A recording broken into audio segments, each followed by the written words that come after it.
Hi everyone, so welcome back to LRDA practice set series. आज का हमारा ये दूसरा प्रैक्टिस सेट का वीडियो है। तो आज वंस अगेन एक बहुत ही हाई क्वालिटी सेट मैं आपको दिखाऊंगा जिसको आप पहले ट्राई कर सकते हो और फिर उसका जो सोल्यूशन मैं एक्सप्लेन कर रहा हूँ आप उसको देख सकते हो। तो उम्मीद करता हूँ आपको ये वीडियो अच्छा लगेगा और इसको लाइक को शेयर करना मत भूलना। तो चलिए सबसे पहले सेट देखते हैं कौन सा है। अच्छा दोस्तों, अगर आपने अब तक टेलीग्राम चैनल ज्वाइन नहीं किया तो जल्दी से इसको ज्वाइन कर लेना ताकि आपको मेरे जो भी फ्री सेशंस आते हैं उसके अपडेट मिलते रहे। साथ में आप अनअकैडमी का प्लस या आइकनिक सब्सक्रिप्शन लेके भी मेरे रेगुलर क्लासेस अटेंड कर सकते हो। ठीक है, तो प्रैक्टिस सेट 2 की बात करते हैं। तो वंस अगेन ये क्वांट बेस्ड पजल है जो कि आपको पता है कैट में काफी फ्रीक्वेंटली आता है। तो सेट कुछ इस तरीके का है। तो आप चाहो तो यहाँ पे पॉज करके इसको कंप्लीटली गो थ्रू कर सकते हो और फिर उसके बाद में इसके क्वेश्चंस में डिस्प्ले करवा देता हूँ। तो पहला क्वेश्चन आपका कुछ ऐसा है, how many coupons did C buy. तो पूरा एक जैसा मैंने कहा कॉन्ट बेस्ड पजल का सेट है। सबसे यहाँ पे इंपॉर्टेंट चीज हो जाती है कि आप ये जो डेटा दिया गया है पैराग्राफ फॉर्म में या बुलेट पॉइंट्स फॉर्म में उसको रिप्रेजेंट कैसे कर रहे हो, और वही चीज आज के इस वीडियो के थ्रू आपको समझने को मिलेगी। तो फिर आपको जैसे ही आपने डेटा रिप्रेजेंट किया थोड़ा सा आपको सोचना पड़ेगा और उसके बाद में आप ये क्वेश्चन को आंसर कर सकते हो। तो ये पहला क्वेश्चन है। फिर दूसरा क्वेश्चन है, how many coupons did D sell. तीसरा क्वेश्चन है इसमें, if A did not buy from E then which of the following is definitely false. Okay, तो आपको पता करना है। फिर आगे, if E and F had 11 coupons together in the end at the end then B had how many coupons at the end. तो ये आपको बताना है। And fifth question, if all the people who ate pizza also has nachos, A ate pizza and B did not eat nachos, then how many coupons did A have in the end? तो ये आपको पूछा है। And last का ये question थोड़ा सा interesting है, if all the coupons used by C were the fake ones, then what was the total loss of A, B, C, D, E and F? Consider one coupon was of ₹20। ठीक है, तो चलिए समझते हैं इस set को solve कैसे करना है। आपने उम्मीद करता हूँ यहाँ पे पॉज करके इसको ट्राई कर लिया होगा। अब मैं इसका आपको सोल्यूशन बताता हूँ। ठीक है, तो दोस्तों सबसे पहले तो अगर आप यहाँ पे देखोगे ये एक्सचेंज ट्रांजैक्शन का एक केसलेट है। ठीक है, तो ट्रांजैक्शन वाले जब भी एक केसलेट्स आते हैं कि किसी ने बेचा किसी ने खरीदा एंड ऑल, तो उस सिनारियो में इस टाइप का टेबल आपको काफी हेल्पफुल होगा। यहाँ पे आप रो वाइज लिख सकते हो कि इन लोगों ने किसको बेचा एंड कॉलम वाइज लिख सकते हो कि किससे खरीदा। समझ में आ रहा है?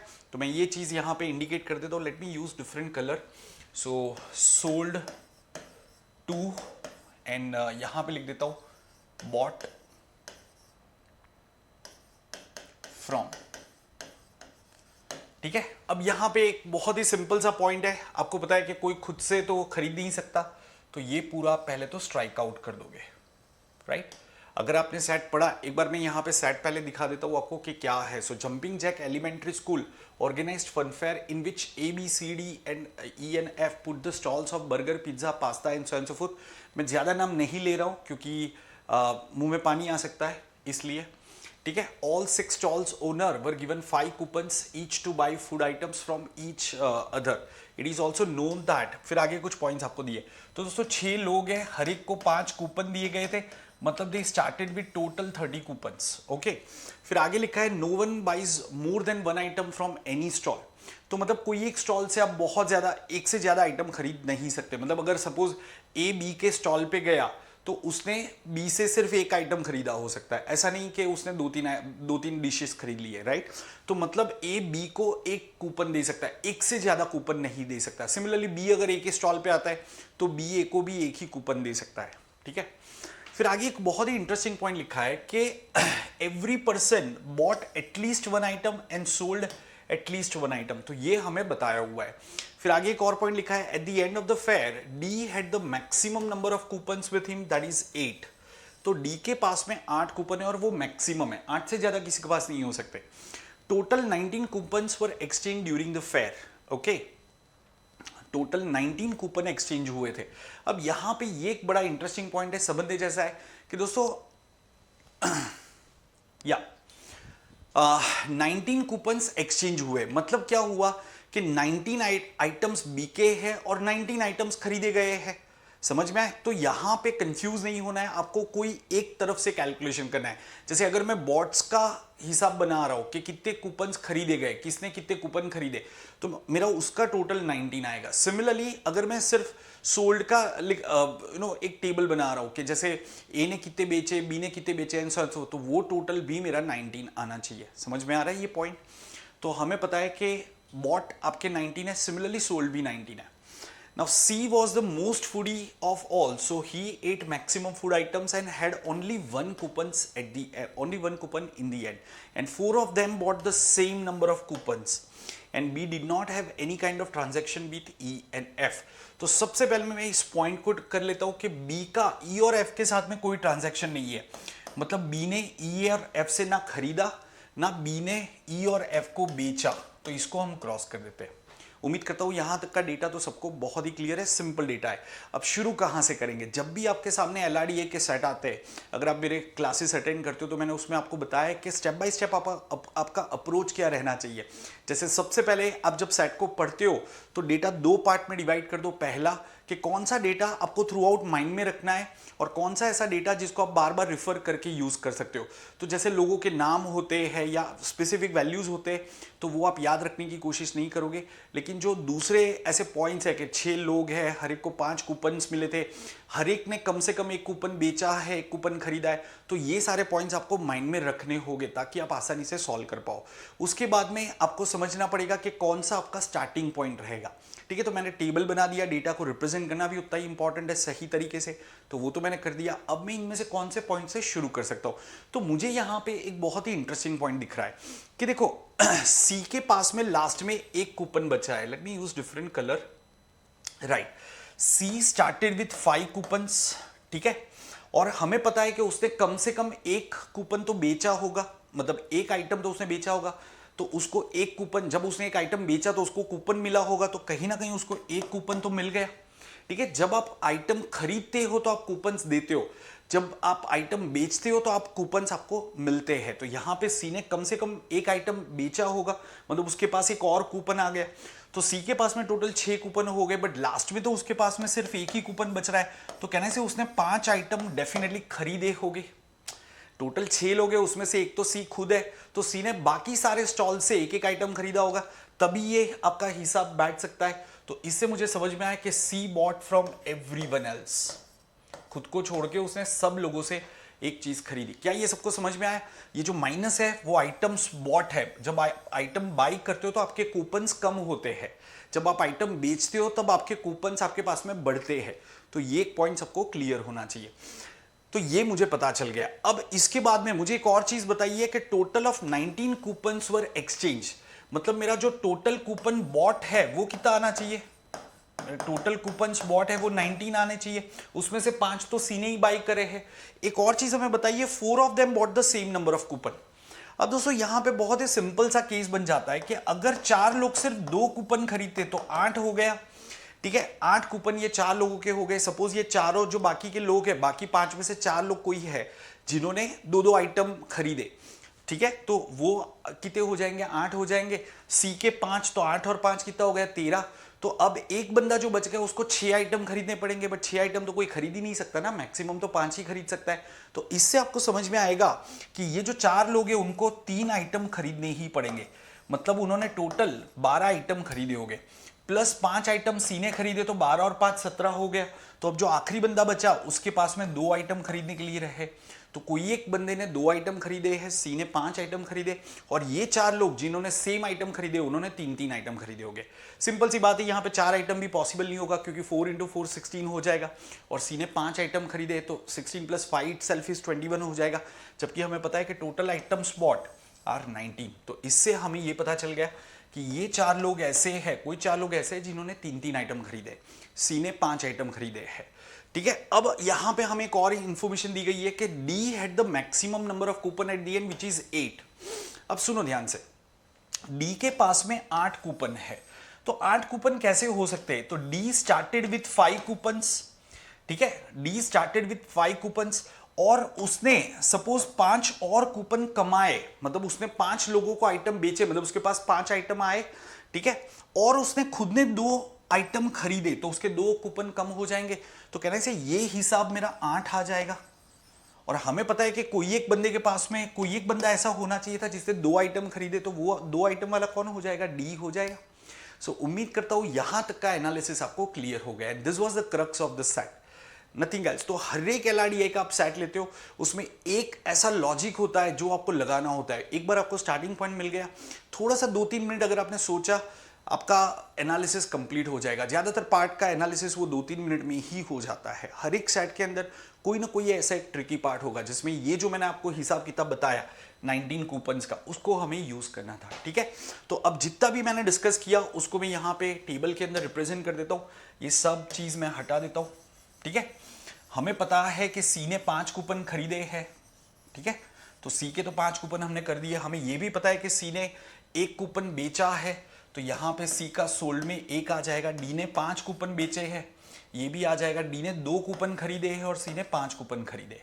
ठीक है, ये बॉट फ्रॉम है, तो 5 लोगों से सी ने खरीदा, 2 लोगों से डी ने खरीदा, और बाकी जो 4 लोग हैं उन्होंने 3-3 आइटम्स खरीदे हैं। क्या ये बात क्लियर है सबको? अब मैं ये नहीं बता सकता ए ने कितने आइटम्स खरीदे, बी ने कितने खरीदे, ई ने कितने खरीदे, एफ ने कितने खरीदे, आइटम्स बेचे, सॉरी सोल्ड टू, मतलब ए ने कितने आइटम्स बेचे, बी ने कितने बेचे, ई और एफ ने कितने बेचे, वो मैं नहीं बता सकता। कितने लोगों से खरीदे वो मुझे पता चल गया, तो मैं इसको यूज करके आगे बढ़ूंगा। ठीक है, अब यहां पे एक चीज देखो दोस्तों। ठीक है, सी ने तो सबसे खरीदा है, वो तो हाँ हमें पता है कि अच्छा सी सोल्ड टू ओनली 1%। ठीक है, C sold to only 1%, but C bought from all the person, ये हमें पता है, तो वो तो हमने लिख दिया। डी ने सिर्फ 2 लोगों से खरीदा है। ठीक है ना, ओके। अब यहां पे एक हमें पॉइंट आगे देखना पड़ेगा कि इसके बाद का हमारा पॉइंट क्या होगा, वो समझते हैं। ठीक है, सो यस, 3 यहां पे आ गया, 3 यहां पे आ गया, ये दोनों हमारा चला गया है। ठीक है, सी ने सिर्फ एक बंदे से खरीदा है, तो वो एक बंदा कौन होगा जिससे सी ने खरीदा है? यस, सॉरी, सी ने किसी एक बंदे को बेचा है ना, तो वो एक बंदा कौन होगा ये हमें पता करना है।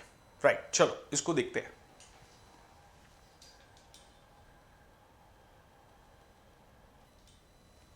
राइट, सो गाइज अगर हम यहां पे देखते हैं कि हमें पता है कि बी ने 3 लोगों से खरीदा है और बी का ई और एफ के साथ में तो कोई ट्रांजैक्शन नहीं है, तो डेफिनेटली बी ने बाकी 3 लोगों से खरीदा होगा। ठीक है, बी ने ए, सी और डी से डेफिनेटली खरीदा होगा, क्योंकि ई और एफ के साथ में उसके कोई ट्रांजैक्शन नहीं है और उसके 3 कूपन्स तो है, तो ये पार्ट हमें समझ में आया। और हमें एक चीज पता है कि सी ने सिर्फ एक ही बंदे को बेचा है, तो वो बंदा कौन होगा? बी ही होगा, तो और किसी को सी बेच नहीं सकता। क्या ये सबको समझ में आया? तो सी सोल्ड टू, तो उसमें मैंने कट कर दिया क्योंकि सी सिर्फ बी को बेच सकता है। गाइस उम्मीद करता हूं आपको ये पॉइंट समझ में आ रहे हो, और इसीलिए मैं ऐसा टेबल बना के समझा रहा हूं। हालांकि एग्जाम में भी अगर आप इस तरीके से करोगे शायद आपको 1 मिनट ज्यादा जाएगा, but you will be 100% sure about your accuracy. काफी सारे स्टूडेंट्स क्या करते हैं कि थोड़ा माइंड में करने की कोशिश करते हैं। दोस्तों आप वो चीज कर सकते हो अगर आपकी एक्यूरेसी मेंटेन रह रही है। बाकी मैं सजेस्ट करता हूं कि 30 सेकंड 1 मिनट ज्यादा ले लो, डेटा को अच्छे से रिप्रेजेंट करो, क्योंकि एलआरडीआई में एक सेट में आपके 5-5 क्वेश्चन होते हैं। You don't want to take chances, right? तो यहां पे ये हमें समझ में आ गए। अब मुझे पता है कि ई और एफ में मुझे 3-3 आइटम यहां पे खरीदे हैं ई और एफ ने, और वो 2 तो लोग कट हो गए, तो बाकी सबसे डेफिनेटली ई और एफ ने खरीदे होंगे, तभी उनके 3-3 आइटम खरीद हो सकते हैं, क्योंकि बी और सी से ई एंड एफ ने नहीं खरीदे हो सकते। तो किससे खरीदे होंगे? तो ए, डी और बाकी किसी से खरीदे होंगे। समझ में आया? तो ये मेरा बन गया। इसके अलावा मैं और क्या कर सकता हूं? डी सोल्ड टू एवरीवन, ये भी हमें पता है, डी ने सबको बेचा है, तो डी के सामने सबको टिक कर दिया। क्लियर है सबको? ये डी सोल्ड टू एवरीवन, तो वो भी हम स्टार्टिंग में ही टिक कर सकते थे कि डी ने सबको बेचा है, राइट? तो हमारा कुछ इतना टेबल बना है, इससे ज्यादा अभी हमारे पास में कोई इंफॉर्मेशन नहीं है। करेक्ट है? जैसे ई और एफ ने कितने बेचे हैं वो हम एग्जैक्टली नहीं बता सकते। सिमिलरली ए ने कितने बेचे, ऐसा भी हो सकता है कि ए ने 5 लोगों को बेचा हो, ऐसा भी तो हो सकता है ना, क्योंकि ए ने खुद ने 3 आइटम खरीदे हैं, तो उसके पास में 5 कूपन थे, 3 खरीदे तो अब 2 कूपन बच गए, और अगर वो 5 आइटम बेच भी देता है तो भी 7 ही कूपन बचेंगे, तो डी से तो कम ही बचेंगे. So yes, even that scenario is possible. So many possibilities are there. So now what we'll do is we'll look at questions and we'll understand कि इसको कैसे solve कर सकते हैं, क्या questions है. तो गाइस पहला क्वेश्चन है how many coupon did C buy. ठीक है, सी ने कितने कूपन खरीदे, तो सी ने 5 कूपन खरीदे, सबसे खरीदा था सी ने, ये हमें पता है. Correct. How many coupon did D sell, तो कहने से नन ऑफ दिस आएगा क्योंकि डी ने भी तो 5 कूपन बेचे हैं. करेक्ट है, डी ने भी तो 5 कूपन बेचे हैं, ये हमें पता चल गया. Right. Okay. If A did not buy from E, then which of the following is definitely false? अगर A ने E से नहीं खरीदा है, ठीक है, A did not buy from E, then which of the following is definitely false? तो अब देखते हैं. अब क्योंकि ये एक स्पेसिफिक सिनारियो है तो मैं एक अलग कलर यूज करता हूं. Let's use green colour. ठीक है, A did not buy from E, तो E में यहां पे मुझे क्रॉस करना पड़ेगा. समझ में आया. तो ये हम क्वेश्चन 3 की बात कर रहे हैं बाय द वे. ठीक है, तो ए ने इसे नहीं खरीदा है तो यहां पे क्रॉस हो गया. अब ए कौन से 3 लोगों से खरीदेगा, तो कहने से बाकी के 3 लोगों से डेफिनेटली ए को खरीदना पड़ेगा. तो ये तो आपका श्योर हो गया. राइट. तो अब हमें पूछा है which of the following is definitely false. Definitely false का है. ठीक है, ध्यान से समझो. राइट. ए हैड 7, ये मिस हो गया, ऑप्शन के साथ में मर्ज हो गया. A had 7 coupons in the end. ठीक है, A had 7 coupons in the end. क्या ए के पास में 7 कूपन हो सकते हैं? बिल्कुल हो सकते हैं. जैसे यहां पे डी ने अगर ए से खरीद लिया तो कहने से ए के पास स्टार्टिंग में 5 कूपन थे, उसने 5 आइटम बेचे तो 10 कूपन हो गए, और 3 आइटम खरीदे तो 7 कूपन हो गए कि नहीं उसके पास में फाइनली. तो ये तो पॉसिबल है. हमें पूछा है which of the following is definitely false. So guys ये तो आपका पॉसिबल है. E had 4 coupons in the end. तो गाइस अगर आप चेक करोगे ई के पास में भी 4 कूपन हो सकते हैं. कैसे हो सकते हैं, समझो बात को. जैसे ई के पास में 5 कूपन थे, उसमें से 3 आइटम उसने खरीदे. ठीक है, तो 5 - 3 2 हो गया, और उसने 2 आइटम बेचे, तो ये आपका 4 हो सकता है ना. बिल्कुल हो सकता है. ठीक है, यहां पे सपोज डी ने इसे नहीं खरीदा तो ई के पास में भी 4 कूपन हो सकते हैं. करेक्ट है. यस, तो even this is possible. Be had 6 coupons in the and. Be had 6 coupons in the and. दोस्तों ये देखते हैं कि क्या बी के पास में 6 कूपन हो सकते हैं. समझते हैं. मैं ये पॉसिबिलिटी हटा देता हूं यहां से. ठीक है, अब देखो. यस, चलो. सो क्या बी के पास में 6 कूपन हो सकते हैं? नहीं हो सकते. क्यों नहीं हो सकते, समझो बात को. अगर सपोज बी डी को बेच भी देता है तो बी के पास में स्टार्टिंग में 5 कूपन थे, उसने 3 आइटम खुद खरीदे हैं. बी ने 3 आइटम खुद खरीदे, और मैक्सिमम वो कितने आइटम बेच सकता है, 3 ही आइटम बेच सकता है. तो उसके पास में मैक्सिमम कितने कूपन आ सकते हैं, सिर्फ 5 ही कूपन आ सकते हैं, क्योंकि बी का ई और एफ के साथ में तो कोई ट्रांजैक्शन ही नहीं है. ठीक है, तो बी ने खुद ने 3 आइटम खरीदे और मैक्सिमम वो 3 आइटम बेच सकता है, 3 से ज्यादा बेच नहीं सकता.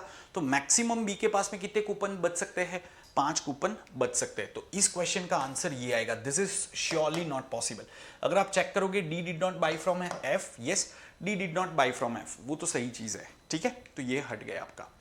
Okay, if E and F had 11 coupons together in the end, then B had how many coupons in the end. ठीक है, ई और एफ के पास 11 कूपन थे. अब मैं क्या करता हूं, पिछले जो क्वेश्चन की इंफॉर्मेशन है ग्रीन कलर से जो मैंने मार्क किया था वो सारा मैं हटा देता हूं, क्योंकि अभी हम आगे बढ़ रहे हैं तो हम वो क्वेश्चन की इंफॉर्मेशन को यूज नहीं कर सकते जब तक ऐसा मेंशन ना किया हो use the data from previous question. तो ये मैंने ग्रीन कलर वाली इंफॉर्मेशन हटा दी. अब हम इस क्वेश्चन को देखते हैं. ठीक है, चलो. Yes, just a moment.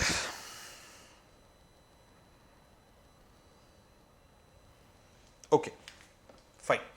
So guys हमें बताया ई and F had 11 coupons in the and. E and F. ठीक है, अब ई एंड एफ के पास में बिगिनिंग में कितने कूपन्स थे, तो उनके पास में मिलके 10 कूपन थे.